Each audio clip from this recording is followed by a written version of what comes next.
নমস্কার, অপর্ণা টেস্টি ওয়ার্ল্ডের সকল দর্শক বন্ধুদের অনেক অনেক স্বাগত। বন্ধুরা, তোমরা সকলে কেমন আছো? আশা করি তোমরা সকলে যেখান থেকে এই রেসিপিটি দেখছো সকলে ভালো আছো এবং সুস্থ আছো। আর আজ আমি তোমাদের সঙ্গে শেয়ার করব দুর্দান্ত মাছের ঝোলের রেসিপি। এরকম মাছের ঝোল থাকলে কিন্তু তোমরা মাংস ফেলে এই মাছের ঝোল খাবে। তাই চলো দেখা যাক কীভাবে আজকের আমি মাছের ঝোলের রেসিপিটি বানাবো। তো এর জন্য আমি নিয়ে নেব একটা ব্রকলি থেকে হাফ প্যাক থেকেও কম অংশ ব্রকলি নেব, আর নেব 3টে বড় সাইজের আলু। আর এই ব্রকলি আর আলু তোমরা পরিমাণ মতো তোমরা নিতে পারো। তবে হ্যাঁ, ব্রকলি দিয়ে মাছের ঝোল করলে ব্রকলি একটু কম নিলে মাছের ঝোলটা কিন্তু খেতে ভালো হয়। তাই তোমরা তোমাদের পরিমাণ মতো নিও, যদিও কম নিলে বেশি ভালো হয়। তো আর এরকম ব্রকলি থাকলে আর কিছুই লাগে না, শুধু এরকম একটা মাছের ঝোল থাকলে সেই মাছের ঝোলের ব্রকলির মাছের ঝোল দিয়ে কিন্তু পুরো এক থালা ভাত খাওয়া যাবে। আর ব্রকলিতে কিন্তু অনেকে বলে গন্ধ থাকে, এটা থাকে ওটা থাকে, কিন্তু এইভাবে রান্না করলে কোনো গন্ধ থাকে না, আর খেতেও কিন্তু দুর্দান্ত হয়।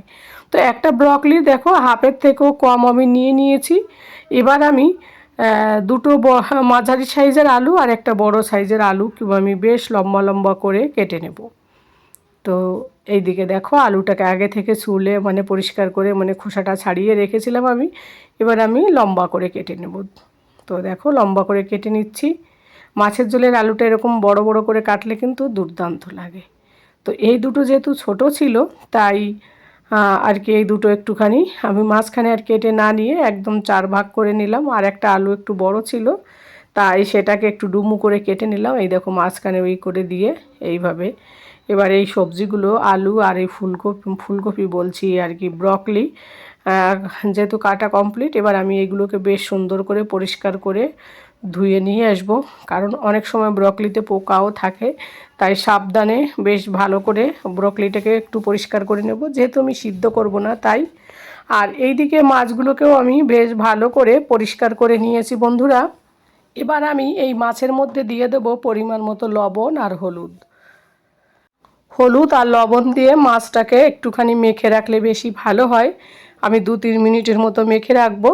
তো দেখো লবণ দিলাম, এরপরে পরিমাণ মতো হলুদ দিলে বেশ কি হয়, মাছের কালারটা যখন আমরা ফ্রাই করি তখন কিন্তু বেশ সুন্দর হয়। এদিকে দেখো মাছটা আমার পুরো কমপ্লিট হয়ে গেছে মাখা, আর এইদিকে সবজিগুলো ধুয়ে রেখেছি।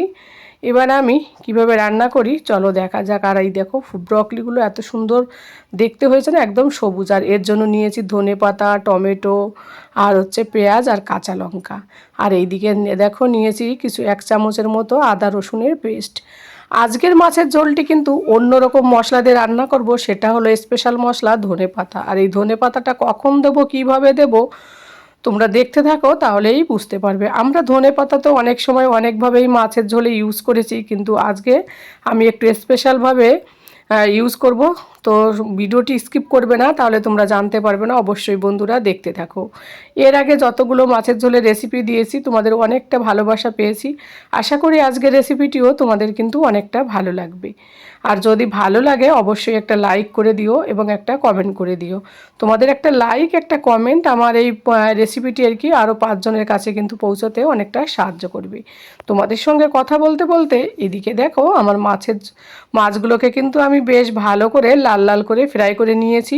কড়াই বসিয়ে দিয়ে সর্ষের তেল দিয়ে কিন্তু মাছটা আমি সম্পূর্ণ ফ্রাই করছি বন্ধুরা।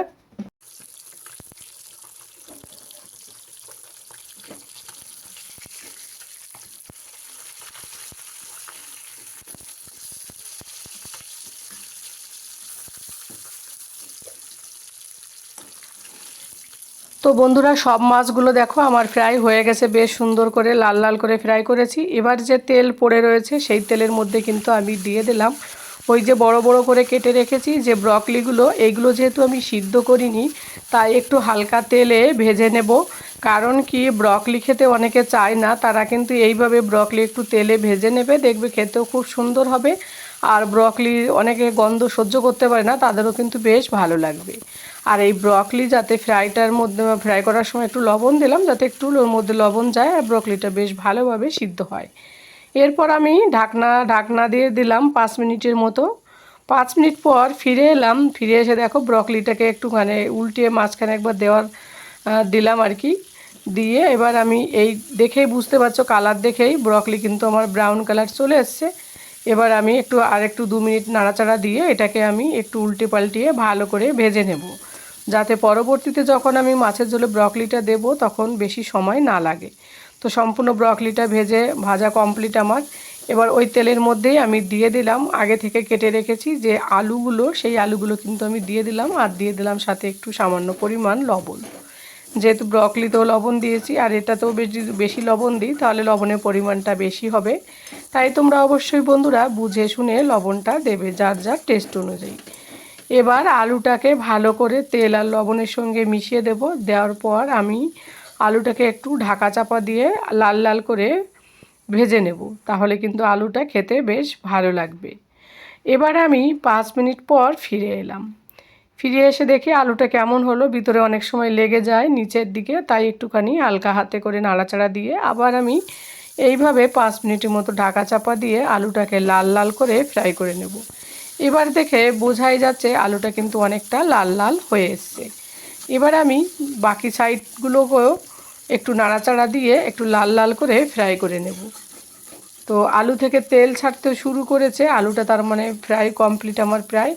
আর রান্নাটা কিন্তু আমি করছি সম্পূর্ণ সর্ষের তেলে। তোমরা চাইলে সাদা তেলেও রান্না করতে পারো, যে যেভাবে পারো আর কি, তবে সর্ষের তেলে রান্নার টেস্ট আলাদা হয়। আলুটা দেখে বোঝা যাচ্ছে আলুটা কিন্তু আমার প্রায় কমপ্লিট। এবার আলুগুলোকে আমি তুলে নিলাম। তুলে নেওয়ার পর ওর মধ্যে দিয়ে দিলাম ওই যে মশলাটার কথা তোমাদের বলছি, ধনেপাতা কীভাবে স্পেশালভাবে আমি একটু রান্না করব।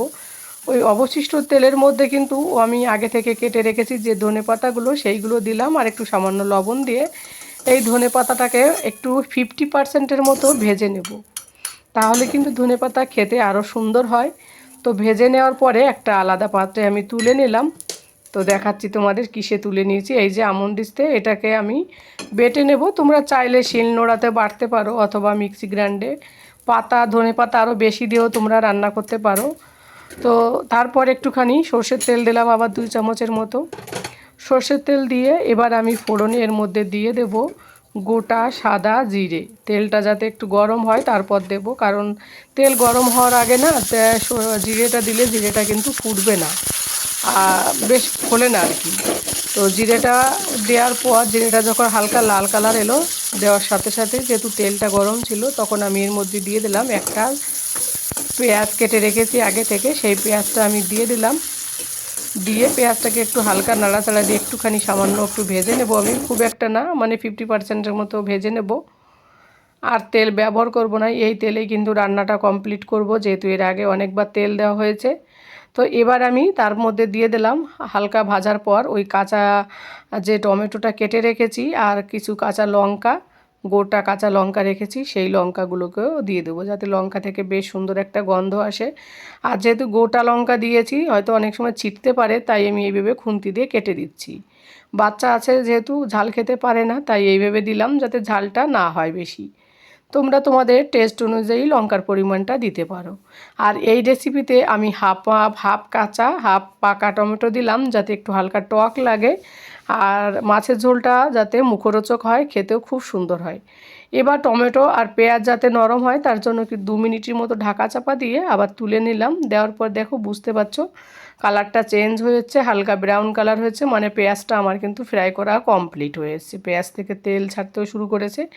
এবার আমি ওই যে আদা আর রসুনের যে পেস্টটা 1 চামচ রেখেছিলাম, সেটা আমি এর মধ্যে দিয়ে একটুখানি ফ্রাই করতে থাকবো, যাতে আদা রসুনের থেকে যে জলটা আসে সেটা যাতে বেরিয়ে যায়। এখানটায় তোমরা চাইলে আদা বেটে দিতে পারো অথবা গ্রেট করতে পারো, আর রসুন নাও দিতে পারো। তো আমার কাছে পেস্ট ছিল তাই আমি দিয়ে দিলাম। এবার আমি দিয়ে দেবো ড্রাই যে মশলা দিলাম 1 চামচ হলুদের গুঁড়ো, আর কিছুটা হালকা পরিমাণ লবণ দিলাম। তো লবণ দেওয়ার পর আর হলুদ দেওয়ার পর কালারটা কত সুন্দর এসেছে। মশলাটাকে একটুখানি বেশ ভালো করে আমি কষিয়ে নেব, যতক্ষণ না মশলা থেকে তেল ছাড়বে আর মশলা থেকে সুন্দর একটা গন্ধ বেরোবে। দেখেই বোঝা যাচ্ছে মশলাটা খুব সুন্দর করে কষানো প্রায় কমপ্লিট হয়ে এসছে। এবার আমি এর মধ্যে দিয়ে দেব কিছুটা পরিমাণ ধনে আর জিরের গুঁড়ো, আমি আগে থেকে বাড়িতে বানিয়ে রেখেছি, সেটাই আমি এর মধ্যে দিয়ে দিলাম। দেওয়ার পর আবার 2 মিনিটের মতো একটু হালকা নাড়াচাড়া দিয়ে এবার আমি এর মধ্যে দিয়ে দেব কিছুটা পরিমাণ জিরের গুঁড়ো। যদিও ধনের গুঁড়োর মধ্যে জিরে ছিল, কিন্তু একটুখানি বেশি জিরে দেব আমি, তার জন্য আবার একটু আলাদা করে যে জিরের গুঁড়ো রেখেছি সেই জিরের গুঁড়োটা একটুখানি আমি দিয়ে দিলাম হাফ চামচের মতো। মাছের ঝোলে কিন্তু জিরের পাউডার দিলে মাছের ঝোলের টেস্ট কিন্তু খুব সুন্দর হয়। আর এবার দেখো মশলাটা পুরো কমপ্লিট। এবার আমি আগে থেকে যে ভেজে রেখেছি যে আলুগুলো, সেই আলুগুলোকে আমি এর মধ্যে দিয়ে 2 মিনিটের মতো নাড়াচাড়া দেবো। যেহেতু আলুটা আগে থেকে আমার অনেকটা ফ্রাই হয়ে গেছে, তাই এখন আর বেশি সময় আমি ফ্রাই করব না। জাস্ট এইগুলো দিয়ে মশলার সঙ্গে একটু মিশিয়ে দেব, তো যাতে একটু মশলার সঙ্গে আলুটা বেশ ভালোভাবে মিশে যায়। আর মশলাটা খুব সুন্দর করে কষাতে হবে বন্ধুরা। দেখো আমার এই মশলার মধ্যে কিন্তু কোথাও একটু জল নেই, বেশ সুন্দর করে মশলাটাকে কষিয়েছি। আর খুব একটা যে মশলা দিয়েছি তা না, হালকা পাতলা মশলা। তো দিয়ে এবার বেশ ভালো করে নাড়াচাড়া দিয়ে এবার আমি এর মধ্যে পরিমাণ মতো জল দিয়ে দেবো। আলু আর এই মশলার মধ্যে জল দিয়ে একটু ঢাকা চাপা দিয়ে রেখে দেবো 5 মিনিটের মতো। তো বন্ধুরা এই পর্যায়ে আমি কিন্তু গ্যাসের ফ্লেমকে হাই করে রেখে দেবো, যাতে জলটা জলদি ফুটে ওঠে ঝোলটা। আর ঢাকা চাপা দিয়ে রেখে দেবো। তারপর 5 মিনিট পরে ঢাকনাটা তুলে দেব। আলুটা যেহেতু আমি আগে থেকে বেশ ভালো করে ফ্রাই করেছি, তাই এবার আমি একটু নাড়াচাড়া দিয়ে তারপর এর মধ্যে দিয়ে দিলাম ওই যে আগে থেকে ফ্রাই করে রেখেছি যে ব্রকলিগুলো, সেই ব্রকলিগুলো আর ওই মাছগুলো একটা একটা করে আস্তে আস্তে করে দেব। ব্রকলি যেহেতু আগে থেকে ফ্রাই করা, ওটাও কিন্তু সময় লাগবে না, জাস্ট 5 থেকে 6 মিনিটের মতো রাখলে কিন্তু রান্নাটা কমপ্লিট হবে।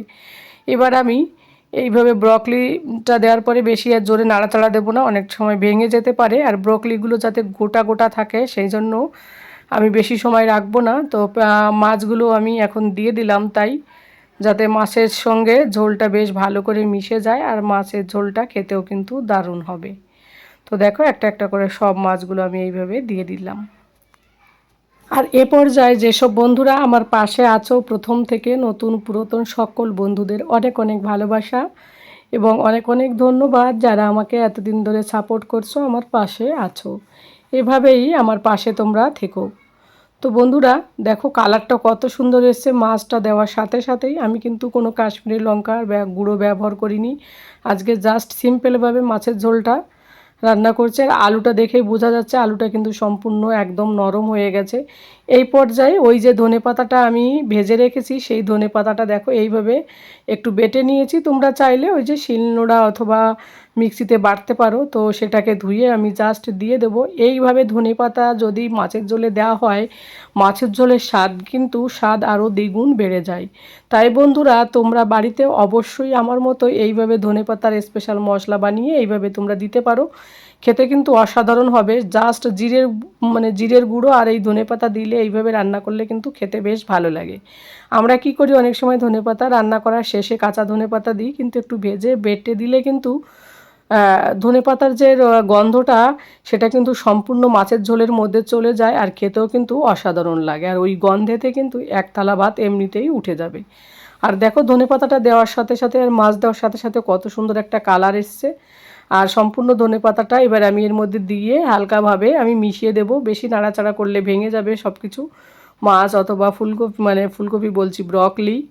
তো যাই হোক এবার সবগুলো আমার কমপ্লিট। এবার গ্যাস আমি একটু হাই ফ্লেমে রেখে দিলাম যাতে ঝোলটা কমে। আর লাস্টে আমি দিয়ে দেব কিছুটা পরিমাণ গরম মশলার পাউডার। তোমরা চাইলে এখানে এলাচ দিতে পারো, যে যা কিছু দিতে পারো। তো একটু গরম মশলা দিলে টেস্টটা কিন্তু আরও অসাধারণ হবে, তাই আমি স্বাদটাকে আরও দ্বিগুণ বাড়ানোর জন্য একটু হালকা গরম মশলার পাউডার দিয়ে দিলাম। দিয়ে এই যে গ্যাসটাকে হাই ফ্লেমে আর 2 মিনিটের মতো রাখবো, রেখে তারপর সার্ভ করে তোমাদের ফিরে আসবো বন্ধুরা। তো রান্নাটা পুরো কমপ্লিট। এবার আমি সার্ভ করে দেখাচ্ছি একটা ট্রে নিয়ে। তো দেখো একেবারে হালকা পাতলা মাছের ঝোল। অনেকে কিন্তু মশলা খেতে পছন্দ করে না, গ্যাস অ্যাসিডিটি অনেকের প্রবলেম থাকে, হেলদি খাবার চায়, তাদের জন্য কিন্তু ভীষণ একটা দুর্দান্ত এই রেসিপি। না রান্না করে খেলে তোমরা কিন্তু বুঝতে পারবে না বন্ধুরা, এতটা টেস্টি হয়। আমি রান্না করছি বলে বলছি না, খেতে দেখতে যতটা সুন্দর খেতেও কিন্তু ততটাই সুন্দর হয়েছিল। তাই অবশ্যই আমার মতো তোমরা একবার এইভাবে মাছের ঝোল আলু আর ব্রকলি দিয়ে অবশ্যই ট্রাই করতে পারো। ব্রকলি শেষ হওয়ার আগেই, শীত তো প্রায় চলেই গেছে, তো অবশ্যই তাই ব্রকলি শেষ হওয়ার আগে এইভাবে ট্রাই করে দেখতে পারো, খেতে কিন্তু দুর্দান্ত লাগবে। তো বন্ধুরা, আজকের রেসিপিটি কেমন লাগলো অবশ্যই কমেন্ট করে জানিও। রেসিপিটি এখানেই শেষ করছি। সকলে ভালো থাকো, টাটা, বাই বাই।